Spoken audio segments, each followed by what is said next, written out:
السلام علیکم ملګرو. د چیف جسټس قاضي فیض عیسی کېل ختمېدو ولده 300 وکیلانو د چیف جسټس قاضي فیض عیسی اور د آئینی عدالت خلاف یو خط لیکل دی. په دغه خط کې څه لیکل شوي په هغې باندې هم تفصیلا خبره کوو. خو د پنډۍ چې کوم احتجاج و هغې نه عمران خان ډېر زیات خوشحاله دی. پنډۍ کې چې کوم د پی ټي آی کارکنانو احتجاج کړی د هغې حوالې سره د عمران خان سټیټمنټ هم مخې راغلی دی او عمران خان په میاوالي کې په اسلام آباد کې هم د جلسې اعلان کړی چې راتلونکي ټایم کې به موږ په میاوالي کې په اسلام آباد کې اور په ملتان کې هم د جلسې مطلب جلسه کوو او که چېرې هلته هم موږ له د جلسې اجازت نه میلاویږي نو دغه جلسه بیا څنګه چې په پنډۍ کې احتجاج کې بدله شو نو دغه رنګ به بیا هغه ځایونو کې هم په احتجاج کې بدلیږي. دې نه علاوه په کراچۍ کې هم د پی ټي آی ډېر ګڼ تعداد کې خلک راوتلي دي او عوام چې مخکې به یارېدل نه به راوتل هغه عوام اوس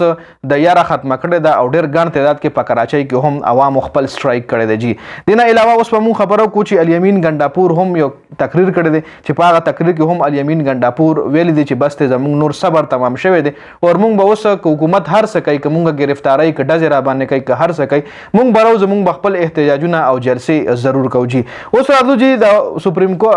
کورټ نه سوري چې کوم 300 وکیلانو خط لیکلی په هغې باندې تفصیلا خبره کوو چې په دغه خط کې څه لیکلی شوي دي. وکیلانو لیکلي دي چې عدالت پی سی او عدالت قرار شوی دی یعنی آئینی عدالت حوالې سره وکیلانو ویلي دي چې ججز به د هر یو مطلب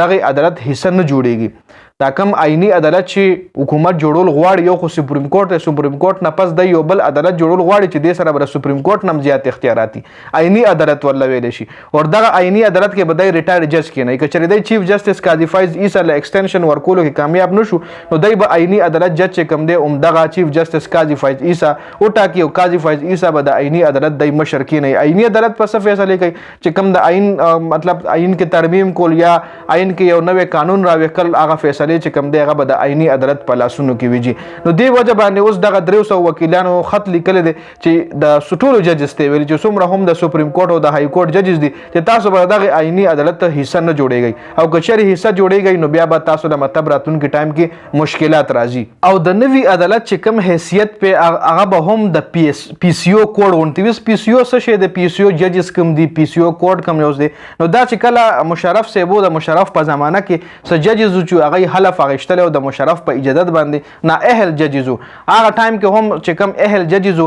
هغه لري کړل شو او د حکومت چې کوم خوخه مطلب د پرویز مشرف په خوخه باندې ججز راغل هغه حلف واغشتل شو نو هغه ججز لا پی سی او ججز ویل کیږي. نو اوس چې کوم ججز دغه آئینی عدالت ته ځینو دغه حیثیت په هم د پی سی او ججز غونتی وي هغه هیڅ قسم حیثیت په نه وي. دا 300 وکیلانو چې کوم دی خط کې دا خبر لیکلي. بل چې کوم نماینده وي دا ډرا پړل او د آئینی عدالت دا کومه خبره نماینده راوړلې نو هغه خپل هم دا پته نه و چې په دې ډراپ کې څه دي آئینی ترمیم ته زموږ حمایت حاصل نه دی. 300 وکیلانو ویلي دي په خط کې لیکلي دي چې په دغه آئینی ترمیم کې دې ته موږ خپل دغه حمایت نه ورکو د دې سایډ موږ نه خلو موږ د دې خلاف یو او چې کم ججز تاسو ججز د آئین مطابق کوئی حلف اخیستلی دی ججز ته دا خط لیکلی چې تاسو خو د آئین مطابق حلف اخیستلی دی او تاسو ججز ته مقرره چې تاسو دې نوي عدالت ته لاړ نشئ چې سبا تاریخ لیکلی شي چې تاسو هم په تاریخ کې پخو الفاظو کې یاد شئ او تاسو هم په تاریخ کې مجرمان ونه لیکلی شئ. مطلب که دغه آئینی عدالت ته کم جج زی نو هغه به په تاریخ کې مجرم لیکلی کیږي. دا 300 وکیلانو خط لیکلی دی اصل کې دا هغه 300 وکیلانو کم چې د قاضي صاحب مطلب حمایت کولو. اوس هماغه 300 وکیلان چې کوم دي د قاضي صاحب حمایت خلاف شوي دي او د قاضي صاحب خلاف او د آئینی عدالت خلاف دا خط لیکلی دی. دا اپډیټ سو د ویډیو کتلو زیاته مننه. والسلام.